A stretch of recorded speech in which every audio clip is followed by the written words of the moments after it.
Today our discussion topic is all about the operational amplifier as non-inverting amplifier। आज के इस lecture में हम लोग बात करेंगे स्टूडेंट कि किस तरह से हम लोग ऑपरेशनल एम्पलीफायर को as a non inverting amplifier use कर सकते हैं। तो ये हमारे पास गिवन सर्किट डायग्राम है। यहाँ पे अगर हम लोग देखें ये हमारे पास सैम्पल ऑफ ऑपरेशनल एम्पलीफायर है। This is the inverting input terminal and this is the non inverting input terminal, this is the output terminal and here are the plus VCC minus VCC are the biasing terminal of operational amplifier.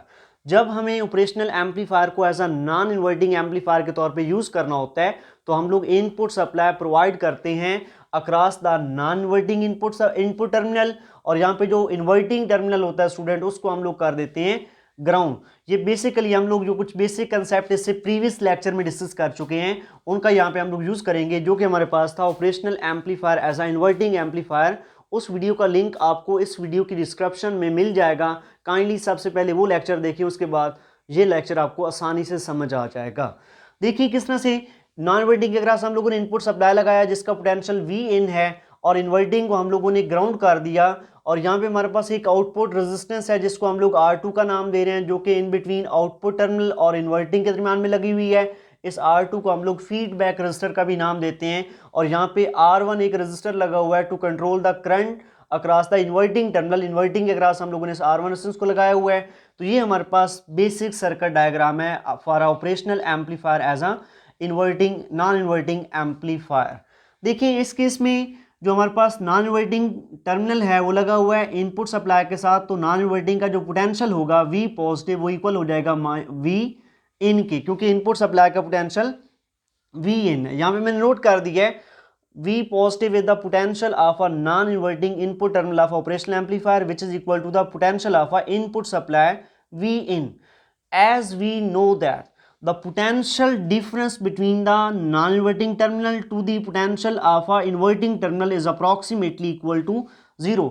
ये आप लोग previous lecture के अंदर बात कर चुके हैं इसके बारे में कि हमारे पास जो इन्वर्टिंग और नॉन इन्वर्टिंग टर्मिनल के दरमियान में इनपुट रेजिस्टेंस होता है स्टूडेंट वो सेवरल मेगा ओम्स के ऑर्डर में होता है, जिसकी वजह से इन्वर्टिंग और नॉन इन्वर्टिंग के दरमियान में कोई करंट फ्लो नहीं करता। अगर दो टर्मिनल के दरमियान में करंट फ्लो नहीं करता इट मीन्स दैट वो दोनों terminal at a same potential पे हैं, उनके दरमियान में जो पोटेंशियल डिफरेंस होगा वो 0 के इक्वल होगा। तो यहीं पे इन्वर्टिंग नॉन इन्वर्टिंग के दरमियान में इनपुट रेजिस्टेंस लार्ज होता है और इनके दरमियान में कोई करंट फ्लो नहीं करता, तो इन्वर्टिंग का जो पोटेंशियल है V माइनस है, नॉन इन्वर्टिंग का जो पोटेंशियल है वो V पॉजिटिव है। तो दोनों के दरमियान में जो पोटेंशियल डिफरेंस होगा V positive minus V negative वो अप्रॉक्सीमेटली किसके इक्वल होता है 0 के इक्वल होता है। तो यहाँ से अगर हम लोग देखें the potential of a non inverting terminal is equal to the potential of a inverting terminal. Non inverting और इन्वर्टिंग के दरमियान में जो पोटेंशियल होगा स्टूडेंट वो कैसा होगा, सेम होगा। तो यहाँ पे हम लोगों ने नॉन इन्वर्टिंग के अक्रॉस जो सप्लाई लगाया है उसका पोटेंशियल Vin है, it means that V positive equal है Vin के। तो यहाँ पे जो V नेगेटिव का पोटेंशियल होगा वो किसके इक्वल होगा, आप लोग पढ़ चुके हैं V positive is equal to V negative. It means that अगर V पॉजिटिव का पोटेंशियल Vin है तो V नेगेटिव का भी Vin ही होगा। मीन एक्चुअली देखिए V नेगेटिव का पोटेंशियल 0 होना चाहिए क्योंकि हम लोगों ने इन्वर्टिंग को ग्राउंड किया है, लेकिन चूंकि V पॉजिटिव V नेगेटिव का पोटेंशियल सेम होता है, V पॉजिटिव लगा हुआ है Vin के क्रॉस तो इसका पोटेंशियल Vin है, तो V नेगेटिव का पोटेंशियल भी कितना होगा, Vin ही होगा। सो V negative the potential of inverting terminal is a virtually input. जिस तरह से प्रीवियस लेक्चर में हम लोगों ने नॉन इन्वर्टिंग को ग्राउंड किया हुआ था तो हमने बोला था कि इन्वर्टिंग वर्चुअली ग्राउंडेड है। अब यहाँ पे नॉन इन्वर्टिंग के साथ हम लोगों ने इनपुट सप्लाई लगाया है तो हम बोलेंगे कि जो इन्वर्टिंग है वो भी वर्चुअली इनपुट है, कि इन्वर्टिंग के अक्रॉस भी क्या लगा हुआ है, वर्चुअली तौर पे आप लोग लेट कर लें कि उसके अक्रॉस भी इनपुट सप्लाई लगा हुआ है। तो यहाँ पे हम लोग लिखेंगे V negative is equal to V in, क्योंकि ये दोनों का पोटेंशियल सेम है तो V पॉजिटिव का पोटेंशियल Vin है तो V नेगेटिव का पोटेंशियल भी कितना होगा, Vin होगा। Inverting terminal is a virtually input होगा, V negative is equal to Vin के क्रॉस होगा। सिमिलरली आप लोग हम फाइंड करेंगे current I1 through R1 and I2 through R2, इनकी वैल्यूज हम लोग रिस्पेक्टिवली फाइंड करेंगे। Current through R1 which is equal to I1। अब किसी भी रजिस्टर में से करंट उसका वैल्यू ड्राइव कर डिफाइन करना चाहते हैं तो आपके पास उस रजिस्टर के एंड्स के अक्रॉस पोटेंशियल डिफरेंस का वैल्यू आपके पास होना चाहिए। देखिए जरा गौर से R1 का ये एंड लगा हुआ है ग्राउंड के साथ, तो मीन इस एंड का पोटेंशियल हो गया 0 वोल्ट, और ये एंड लगा हुआ है यहाँ पे इन्वर्टिंग टर्मिनल के साथ, तो इन्वर्टिंग का पोटेंशियल Vin है तो यहाँ का potential V minus which is equal to V in हो गया। तो अगर हम लोग R1 के अक्रॉस करंट फाइंड करना चाहें R1 I1, तो आपके पास ओम लॉ है I is equal to the potential difference dividing by the resistance. So I1 is equal to the potential difference 0 minus V naught, V negative, यहाँ पे 0 minus V negative हो जाएगा dividing by R1।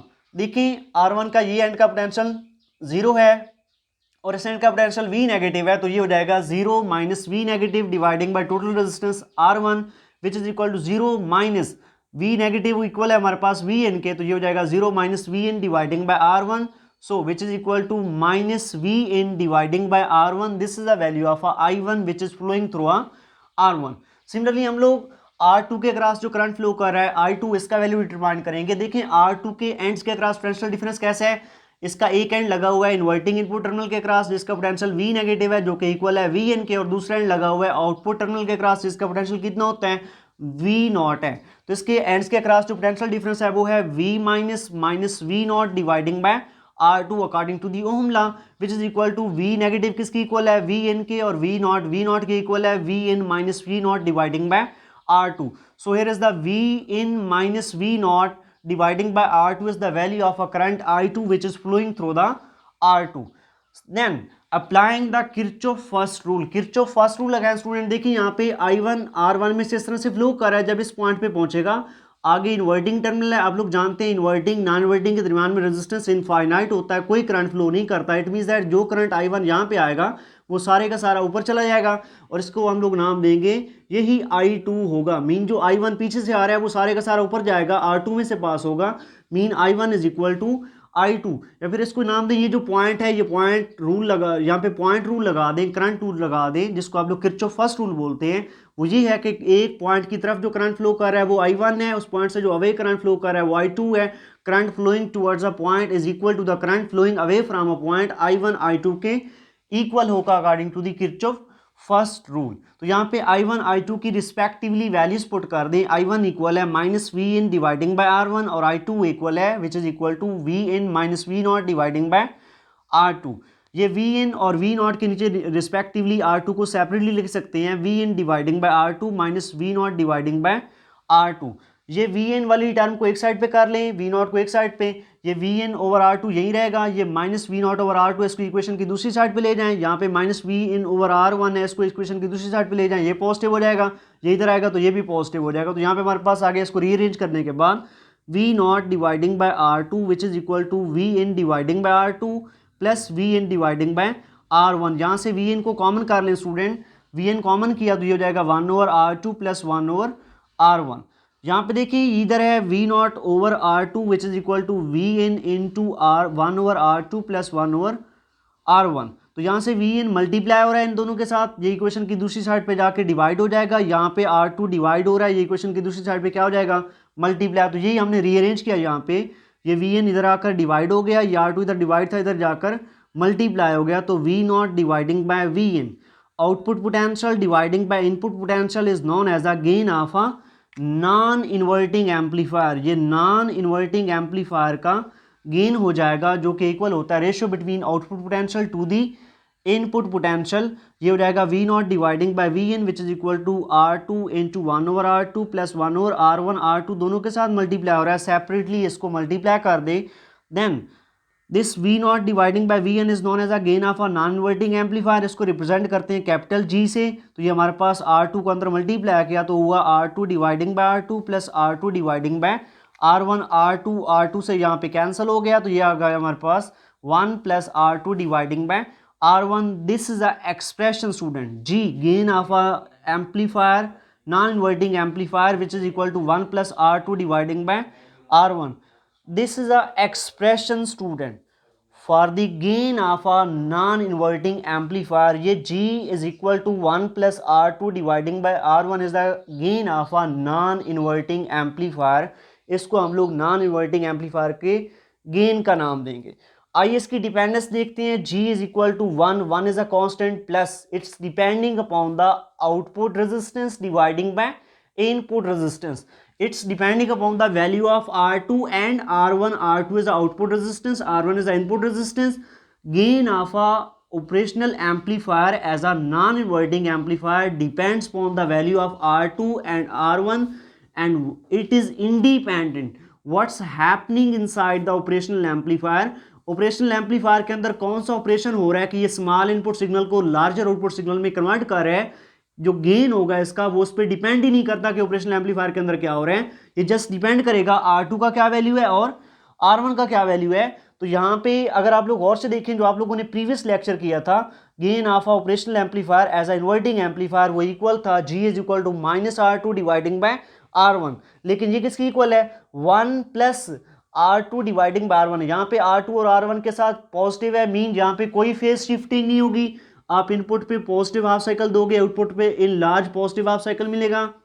Input पे negative half cycle दोगे, output पे large negative half cycle मिलेगा।